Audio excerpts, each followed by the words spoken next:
আজ বানাবো খুব সহজেই চটপটা চিলি চিকেন। প্রথমেই চিকেন নুন লঙ্কা বাটা সয়া সস দিয়ে ম্যারিনেট করে 1 ঘন্টার জন্য রেখে দেব।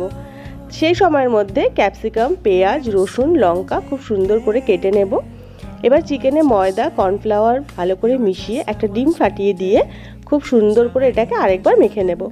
দেন একদম মিডিয়াম আঁচে এটাকে ভাজতে হবে, বেশি হিট হয়ে গেলে কিন্তু চিকেনটা পুড়ে যাবে আর ভাজা হবে না। তো এদিকে আমার 1 রাউন্ড ভাজা হয়ে গেছে, আরেক রাউন্ড ভাজা চলছে, আর তার মধ্যে এসে দাঁড়িয়েছে পাখি। তো ভাবলাম ওকে একটা দিই, ও খেয়ে দেখুক কেমন হয়েছে। এরপর তেলে রসুনটা দিয়ে দেবো, রসুনটা লাল করে ভেজে সব সবজি দিয়ে ভালো করে সটে করে নেব।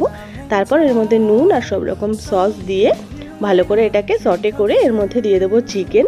আর চিকেনটা খুব সুন্দর করে মানে এর মধ্যে মিশিয়ে নিতে হবে। দেন এভাবেও খাওয়া যায়, কিন্তু একটু কর্নফ্লাওয়ার গুলে দেবো যাতে একটু ভালো গ্রেভি ঠিক ব্যাপারটা হয়। তো ব্যাস রেডি হয়ে গেল আমার চিলি চিকেন।